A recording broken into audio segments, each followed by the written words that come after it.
നമസ്കാരം.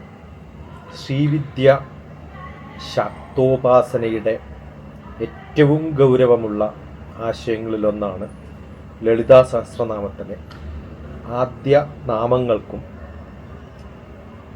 പഞ്ചദശാക്ഷരി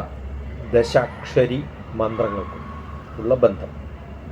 അപ്പോൾ ഗൂഢമായ തന്ത്രപരമായ ഉപാസനാ പദ്ധതികളുടെ ഭാഗമായി വിശദീകരിക്കപ്പെടുന്ന ഒരു ദാർശനിക വ്യാഖ്യാനം, വളരെ കട്ടിയുള്ളത്, ലളിതമായിട്ട് പറയാൻ അല്ലെങ്കിൽ മനസ്സിലാക്കാൻ, ഒന്ന് ചിന്തിക്കാൻ ആണ് ഈ അവസരം ഞാൻ ഉപയോഗിക്കുന്നത്. പഞ്ചദശാക്ഷരി മന്ത്രം എന്താണ്? അത് കുറച്ച് ഗുഹ്യമാണ്. അപ്പോൾ അതുകൊണ്ട് കൃത്യമായിട്ട് ഞാൻ ഇവിടെ വെളിവാക്കില്ല. അത് ഗുരുവിൽ നിന്ന് ശിഷ്യനിലേക്ക് പകർന്നു കൊടുക്കേണ്ടുന്ന വളരെ തന്ത്രപരമായിട്ട് പ്രാധാന്യമുള്ള, ഗുഹ്യമായിട്ടുള്ള, വളരെ സീക്രട്ടായിട്ടുള്ള ഒരു മന്ത്രമാണ്. ശ്രീവിദ്യയിൽ ഏറ്റവും പ്രധാനമായ മന്ത്രം പഞ്ചാക്ഷരി, 15 അക്ഷരമുള്ള മന്ത്രമാണ്. ഇത് 3 ഭാഗങ്ങളായിട്ട് വിഭജിക്കാറുണ്ട്.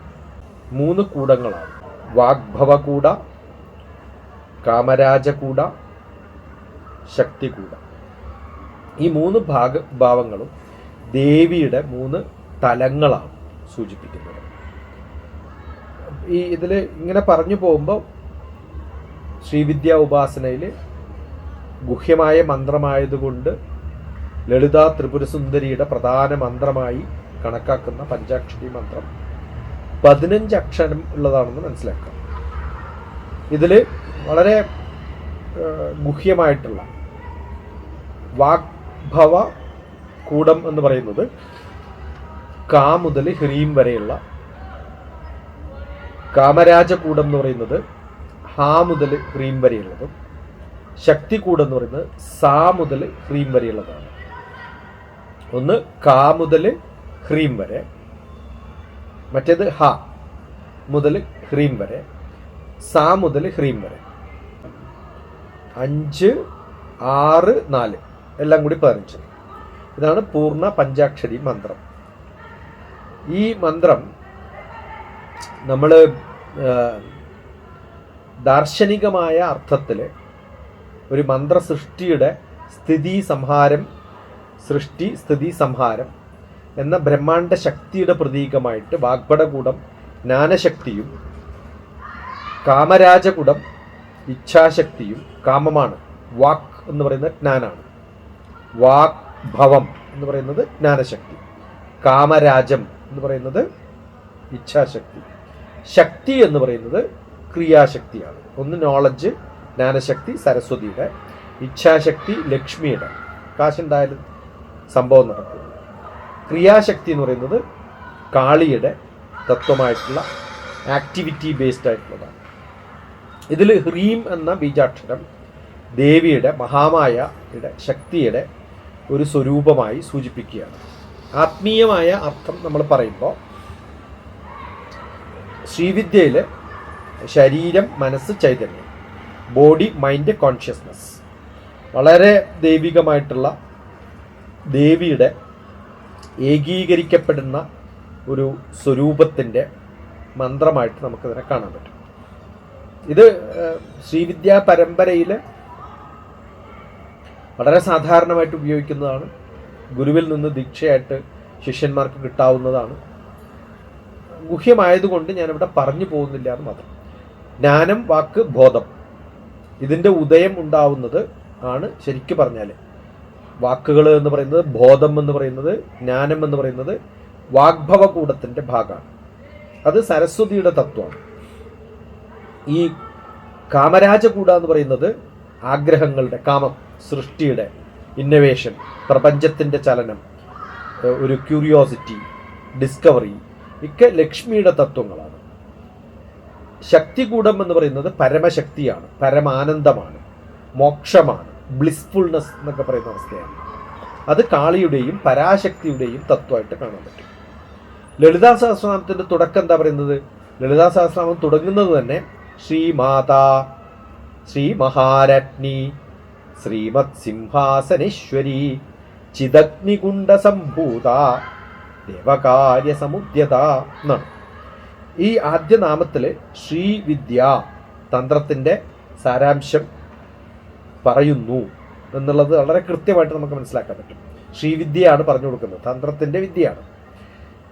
ആദ്യ നാമത്തിൽ ദാർശനികമായ അർത്ഥം ശ്രീമാത എന്ന് പറഞ്ഞ അർത്ഥം ഈ സകല പ്രപഞ്ചത്തിൻ്റെയും അമ്മയായിട്ടുള്ള, അപ്പം സൃഷ്ടിയുടെ ഉറവിടായി.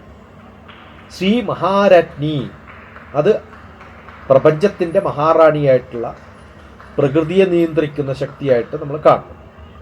ശ്രീമത് സിംഹാസനേശ്വരി, അത് ദിവ്യസിംഹാസനത്തിലിരിക്കുന്ന ദേവി. ശ്രീമത് സിംഹാസനേശ്വരി, സിംഹാസനത്തിലിരിക്കുന്ന, ദിവ്യമായ സിംഹാസനത്തിലിരിക്കുന്ന ദേവിയെക്കുറിച്ചാണ്. ഇവിടെ എന്താ അർത്ഥം? സർവാധിപതിയാണ്, ബോധമാണ്, ബോധത്തിൻ്റെ അധിപതിയാണ്. ആ ബോധത്തിൻ്റെ, നമ്മുടെ ബോധമാണ് നമ്മുടെ അധിപതി, ആ ബോധത്തിൻ്റെ അധിപതിയാണ് നമ്മുടെ അധിപതിയായിട്ട് മാറുന്നത്. ചിദഗ്നികുണ്ഡ സംഭൂത, ബോധത്തിൻ്റെ അഗ്നിയിൽ, ചിത്ത് ആവുന്ന അഗ്നിയിൽ, ചിത്ത് അഗ്നിയിൽ ഉദിക്കുന്ന ശക്തിയാണ്. അവിടെയാണ് സംഭൂതം, അവിടെയാണ് ഉദ്ഭവിക്കുന്നത്. അത് ആരാണ്? അത് ദേവിയാണ്, ചൈതന്യമാണ്. അങ്ങനെ ദേവകാര്യ സമുദ്യത എന്നാണ്, ധർമ്മ സംരക്ഷണത്തിനായിട്ട് പ്രവർത്തിക്കുന്ന ശക്തിയാണ്. ദേവകാര്യം എന്ന് പറഞ്ഞാൽ ധർമ്മമാണ്. അതിനു വേണ്ടിയിട്ട് ഉദ്യമിക്കുന്നത്, പ്രവർത്തിക്കുന്നത്, കർമ്മം ചെയ്യുന്നത്, ആ ശക്തിയാണ് ഇവിടെ നമ്മൾ കാണേണ്ടത്. അപ്പോൾ ശ്രീചക്രവുമായിട്ടുള്ള ബന്ധം എന്താണ്? ഇതിന് ശ്രീവിദ്യയിലെ പ്രധാന പ്രതീകം എന്ന് പറയുന്നത് ശ്രീചക്രത്തിൽ 9 ആവരണങ്ങൾ നമ്മൾ കഴിഞ്ഞ വീഡിയോയിൽ കണ്ടു. ആദ്യ നാമങ്ങൾ ഈ ആവരണങ്ങളിലെ ആത്മീയ ചൈതന്യത്തെ സൂചിപ്പിക്കുന്നു. പഞ്ചാക്ഷരി മന്ത്രം എന്ന് പറയുന്നത് മനുഷ്യബോധത്തിൻ്റെ ഒരു യാത്രയായിട്ട് നമ്മൾ പറഞ്ഞു. 9 സ്റ്റെപ്പൊക്കെ കടന്ന്, ഘട്ടങ്ങളൊക്കെ കടന്ന് പോകുന്നതിനെ കുറിച്ച് പറഞ്ഞു. ഈ മന്ത്രം മനുഷ്യബോധത്തിൻ്റെ യാത്രയാണ്. അപ്പോൾ ബോധാവസ്ഥയിൽ നിന്നും വാഗ്ഭാവ എന്ന് പറയുന്ന ജ്ഞാനാവസ്ഥയിലേക്ക് എത്തുന്നതാണ് അവിടെ ബോധം. ഏതാണ് ഘട്ടം? വാക്ക്, ബോധം ജ്ഞാനം. ഘട്ടം ആഗ്രഹങ്ങൾ, കാമങ്ങൾ. കാമരാജ സൃഷ്ടിയുടെ ശക്തിയാണ്. ശക്തി എന്ന് പറയുന്നത് പരമബോധമായിട്ട്, സമാധിയായിട്ട് നമ്മൾ കണക്കാക്കണം, ബ്ലിസ്ഫുൾനെസ് ആയിട്ട് കണക്കാക്കണം. ഇതിന് ഗീതയുമായിട്ടും ബന്ധമുണ്ട്. ഭഗവത്ഗീതയിൽ പറയുന്ന 3 ശക്തികൾ: ജ്ഞാനം, പ്രവർത്തനം, ശക്തി എന്ന് പറഞ്ഞാൽ സമാധി. ഇവയെല്ലാം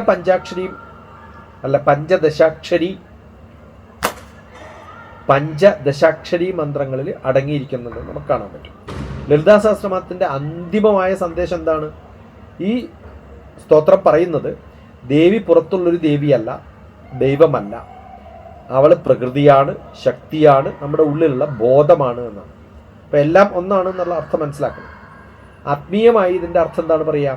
ലളിതാ സഹസ്രനാമം ജീവിക്കുന്നത് മനസ്സിനെ ശുദ്ധീകരിക്കാനാണ്, ബോധത്തെ ഉയർത്താനാണ്, ആത്മസാക്ഷാത്കാരത്തിലേക്ക് നമ്മൾ എത്തിക്കാൻ വേണ്ടിയിട്ടാണ്.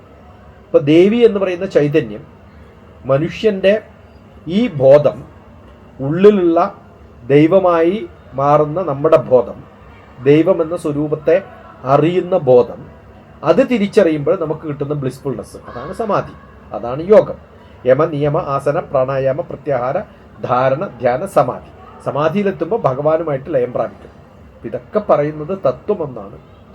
പഞ്ചദശാക്ഷരിയിലും ശ്രീചക്രത്തിലും ഭഗവത്ഗീതയിലും ലളിതാ സഹസ്രനാമത്തിലും ഒക്കെ നമ്മളെ നയിക്കുന്നത് ഈ ഒരവസ്ഥയിലേക്ക് നമ്മളെ എത്തിക്കാൻ വേണ്ടിയിട്ടാണ് മനസ്സിലാക്കുന്നത്.